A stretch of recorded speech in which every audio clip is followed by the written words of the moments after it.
கார்க் தீவு இதை கைப்பற்றணும் அப்படிங்கிறது தான் இஸ்ரேல் மற்றும் அமெரிக்காவினுடைய இலக்கு.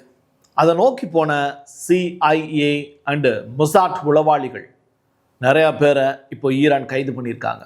அது தொடர்பான காட்சிகளும் ரிலீஸ் ஆகிருக்கு. துபாயை நோக்கி போன ஒரு கப்பல், எண்ணெய் கப்பல், அந்த கப்பல் மீது ஒரு அதிபயங்கரமான தாக்குதலை IRGC படை நடத்தியிருக்காங்க. இதில் அந்த கப்பல் ஒட்டுமொத்தமாக எரிஞ்சு சேதாரமாயிடுச்சு அப்படிங்கிற அந்த வீடியோ காட்சிகள். அர்மேனியாவோட ரஷ்யா போட்டு இருக்கக்கூடிய ஒப்பந்தத்துக்கு பின்னாடி இருக்கக்கூடிய காரணங்கள் என்ன? இதுக்கும் ஈரான் அமெரிக்கா போருக்கும் இடையில சம்பந்தம் இருக்கா? டெல் அவீவ் முழுவதுமே வெள்ளத்தால் அடித்து செல்லப்பட்டுக்கிட்டே இருக்கு.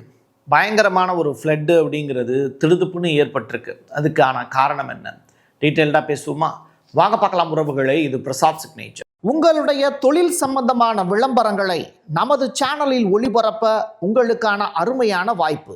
நமக்குன்னு ஒரு வீடு, அது எல்லாரோட வாழ்நாள் கனவு. ஒரு முறை தான் முடிவெடுக்க போறீங்க, அதை சரியாயிடுங்க.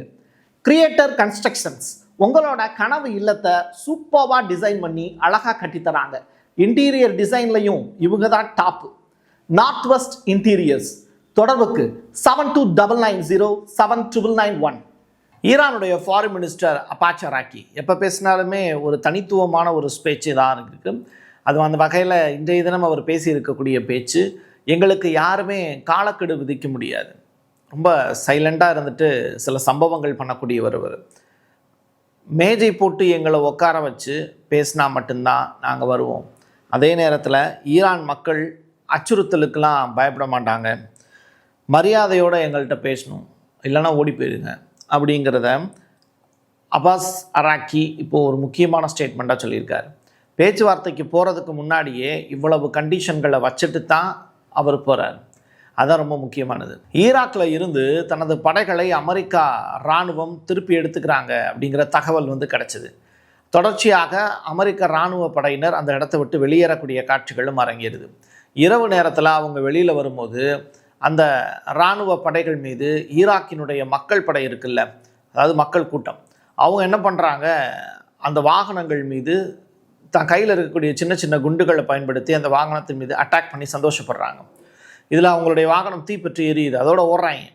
ஸோ அதை பார்த்து ரொம்ப பெரிய அளவில் மகிழ்ச்சி அடைகிறாங்க ஈராக் மக்கள். இவ்வளவு காலம் அனுபவித்த துயரம் இப்போது கொஞ்சம் கொஞ்சமாக விலகிக்கிட்டு இருக்கு அப்படிங்கிறத ஈரான் மக்கள் நிச்சயமாக நினச்சி சந்தோஷப்படுவாங்க. காரணம் என்னென்னா, பாக்தாத் அப்படிங்கிற அந்த ஒரு அழகிய தேசம் மெல்ல மெல்ல அமெரிக்காவினுடைய கைக்கு போய் நாசமாக போயிடுச்சு. அதற்கு பிறகு அதை மீட்டெடுக்க வேண்டிய தேவை அப்படிங்கிறது இருந்துகிட்டே இருந்தது. ஈராக் போர் இதெல்லாம் தாண்டி இப்போது ஈரானுக்கு சப்போர்ட்டாக ஈராக் வந்ததனுடைய விளைவு, ரெண்டு பேரும் ஒன்று கொண்டாங்க. இப்போ அமெரிக்க படையை வெளியேற்றிட்டாங்க. இதுதான் ரொம்ப ரொம்ப முக்கியத்துவம் வாய்ந்த ஒரு விஷயம். பிரான்சினுடைய அதிபர் இம்மானுவேல் மேக்ரானையும் இப்போ அசிங்கப்படுத்தியிருக்காரு ட்ரம்ப். தொடர்ச்சியாக யூகேவினுடைய பிரைம் மினிஸ்டர் எனக்கு உதவலை அப்படின்னு சொல்லி பகிரங்கமாக பேசினார். ஆனால் யூகேவினுடைய பிரைம் மினிஸ்டர் தொடர்ச்சியாக தெளிவான பாலிடிக்ஸ் பண்ணக்கூடியவர். அவர் உதவி தான் செஞ்சுக்கிட்டு இருக்காரு. யூகேவினுடைய பிரைம் மினிஸ்டரை பற்றி நம்ம கேள்விப்பட்ட விஷயங்கள் அப்படிங்கிறது கொஞ்சம் நேர்மையான மனிதர் தான் அப்படின்னு. தொழிலாளர் கட்சியிலேருந்து வரக்கூடியவங்க ஓரளவு கொஞ்சம் தெளிவாக தான் யோசிப்பாங்க. ஏன்னா அந்த நாட்டை காப்பாற்றணும் அப்படின்னா இப்போ நிறையா ஜோம்பிஸ் கூட்டம் அதிகமாகிடுச்சு அப்படிங்கிறாங்க. அதாவது போதை வஸ்துக்களால் பாதிக்கப்பட்டிருக்கக்கூடிய மக்கள் கூட்டம் அங்கே அதிகம். இதே மாதிரி அமெரிக்காவிலையும் நின்ற இடத்துலையே அப்படியே நின்றுவாங்களாம். அதுக்கப்புறம் அவங்களால செயல்படவே முடியாது. இப்படிப்பட்ட போதை வஸ்துக்கள் அதிகமாக அளவில் புழங்கக்கூடிய ஒரு நாடுகள் அப்படின்னு சொல்லி பார்க்கும்போது அமெரிக்காவும் யூகேவும் தான். ஸோ அப்படிப்பட்ட தேசத்தை வழிநடத்துறது அப்படிங்கிறது சர்வசாதாரண விஷயம் அல்ல. இது ஒரு பக்கம். இப்போது பிரான்ஸினுடைய அதிபர் இம்மானுவேல் மேக்ரானை ட்ரம்ப் எப்படி அசிங்கப்படுத்தியிருக்காரு அப்படின்னா, அவர் பொண்டாட்டியை மதிக்க மாட்டாங்க, பொண்டாட்டிக்கிட்டே அடி வாங்குவார். அவர் எப்படி இந்த ஃப்ளைட்லேருந்து இறங்கி வரும்போது ஒரு தடவை சம்பவம் நடந்ததில்ல, மேக்ரானுடைய மனைவி அவரை அரைஞ்ச காட்சிகள் சோஷியல் மீடியாவில் வைரலாக சுற்றிட்டு இருந்தது. அதை மையப்படுத்தி தான் இப்போ அவர் பேசுகிறாரு. ரெண்டாவது, மேக்ரானுக்கும் அவருடைய ஒய்ஃபுக்கும் இடையில் ஏஜ் டிஃப்ரென்ஸ் அப்படிங்கிறது ஜாஸ்தி. கிட்டத்தட்ட ஒரு 20 வயசு டிஃப்ரெண்ட் இருக்கும். ஸோ இதெல்லாம் மையப்படுத்தி ட்ரம்ப் பேசியிருக்கக்கூடிய வார்த்தைகள் ரொம்ப வருந்தத்தக்க வகையில் இருக்குது. உலகத் தலைவர் ஒருத்தரை இப்படி வசைபாடுவது அப்படிங்கிறது ஏற்புடையது அல்ல அப்படின்னு சொல்கிறாங்க. அது மட்டும் இல்லை, மேக்ரான்ட்ட நான் உதவி கேட்டேன், அவர் செய்ய முடியாதுன்னு சொன்னது எனக்கு ரொம்ப வருத்தமாக இருக்குது அப்படிங்கிறதையும் பதிவு செய்கிறாரு. நாட்டோ நாடுகள்லாம் ஒன்றாக சேர்ந்து ஈரான் அடிச்சிடலான்னு பார்த்தா என்னையை மட்டும் தனியாக இப்போ மோத விட்டு அசிங்கப்படுத்திக்கிட்டு இருக்காங்க, அடிக்கிறாங்க, வலிக்குது, கத்தக்கூட முடியல, அதனால தான் நான் உங்களெல்லாம் குறை சொல்கிறேன் அப்படிங்கிறத அவர் சொல்லவா முடியும்? பாரசீக வளைகுடாக்குள்ள அக்வா 1 அப்படிங்கிற கப்பல் உள்ளே என்ட்ராகுது. யுஎஸ்எஸ் ஆப்ரஹாம் கப்பல் இதை பார்த்து அப்படியே கொஞ்சம் கொஞ்சமாக நகர்ந்து ஓடிடுது. ஆப்ரேஷன் ட்ரூ ப்ராமிஸ் 4 அப்படிங்கிறத செயல்படுத்துறதுக்கு இப்போ ஈரான் ரொம்ப பெரிய அளவில் முயற்சி பண்ணி இப்போது 89வது அலை வரைக்கும் போயிருக்காங்க. அதாவது 89th வேவ். ஈரானுடைய இந்த தாக்குதல் அப்படிங்கிறது ரொம்ப அதிபயங்கரமாக இருக்குது. நேற்று இரவு பெரிய அளவிலான அட்டாக்கு நடத்திடுவாங்க அப்படின்லாம் சில பேர் வந்து லைவாகவே போட்டுட்டு இருந்தாங்க. அப்படிலாம் ஒன்றுமே கிடையாது. நேற்று இரவுலாம் ஒன்றும் பெருசாலாம் ஒன்றும் நடக்கலை. அப்படியே நடக்கிறதுக்கு முன்னாடியே வந்து தெரியும் அப்படின்னா அவங்க ஈரான்லையா இருக்காங்க அப்படிங்கிற கொஸ்டினை வந்து நீங்கள் கேட்கணும். ஸோ இவ்வளோ பெரிய தாக்குதல் நடக்க போகுது அப்படின்னா அது எப்படி தெரியும் உங்களுக்கு? கொஞ்சம் யோசிச்சு பாருங்கள். இன்னொரு புறம் என்ன அப்படின்னா, இந்த அக்வா 1 அப்படிங்கிற எண்ணெய் கப்பல் எப்படி எஸ்கேப் ஆகிடுச்சு.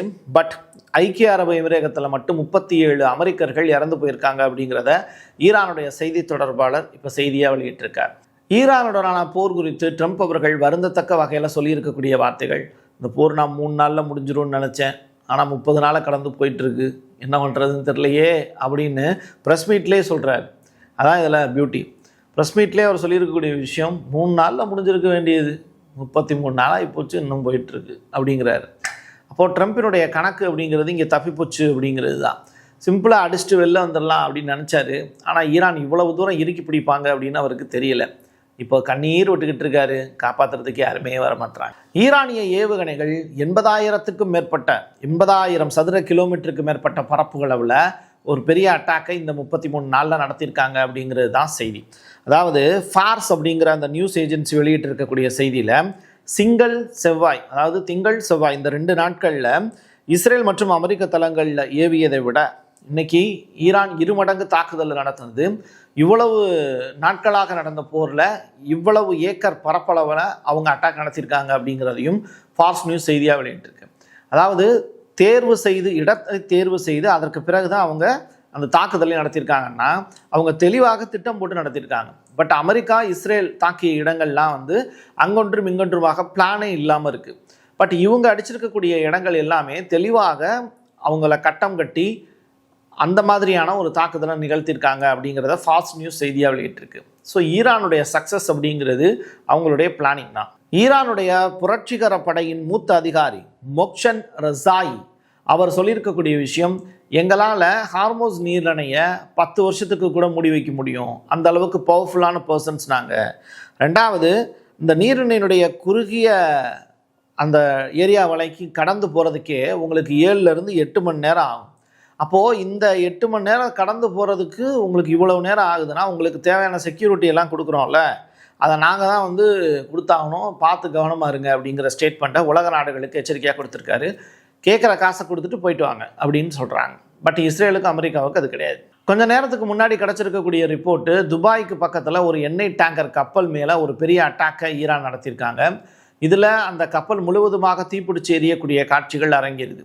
இது ரொம்ப பியூட்டிஃபுல்லாக இருக்கா அப்படின்னு கேட்டால், எரியிற கொல்லியில் எப்படி பிடுங்கின மட்டும் லாபம் நான் சொல்ல முடியும், எரியுது காட்டுறோம் அவ்வளோதான். பட் இது மூலிமா ஏற்பட்டிருக்கக்கூடிய பாதிப்பு துபாய் அரசுக்கா இல்லை வேறு ஏதாவது நாடுகளுக்கா அப்படிங்கிறது தெரியலை. ஆனால் இது எரியிறதுனால கடலில் ஏகப்பட்ட மாசுக்கள் கலந்துருக்கும். அதனால் மீன்கள் பாதிக்கப்படும். மீன்கள் மட்டுமல்ல, கடல்வாழ் உயிரினங்கள் எல்லாமே பாதிக்கப்படும். கடல்வாழ் உயிரினங்கள் பாதிக்கப்பட்டது அப்படின்னா அது கண்டிப்பாக மனிதனுக்கும் பாதிப்பை ஏற்படுத்தும். கடலில் ஒரு பிரச்சனை அப்படின்னா அது அவ்வளவு எளிமையாக தெரியாது. அது சுனாமி அலையாக கூட அடுத்த கட்டமாக இருக்கலாம். கடல் கோவப்பட்டது அப்படின்னா அது நம்மளால் தாங்க முடியாது அப்படிங்கிறத கடந்த கால வரலாறுகள்லாம் நினைவுபடுத்தி பாருங்கள், உங்களுக்கு புரியும். கார்க் தீவு பக்கத்தில் இந்த CIA ப்ளஸ் மொசாட்டை சேர்ந்த உளவு படைகளை ஈரான் கைது பண்ணியிருக்காங்க. இவங்களை கைது செய்யப்பட்ட காட்சிகள்லாம் கிடக்கு. ஆனால் வந்து அவங்க பின்பக்கமாக கைது பண்ணியிருக்காங்க. 2வது சில காட்சிகள் கோரமாக இருக்குது, அதை காட்ட முடியாது.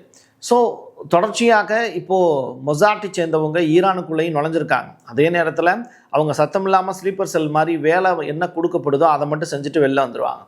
சில பேர் இப்போ கைது பண்ணியிருக்காங்க. அவங்க கொலை செய்யப்படுவதற்கான வாய்ப்புகள் தான் இருக்குது. அவங்கள மன்னித்து ஈரான்லாம் வெளியிலலாம் விட மாட்டாங்க.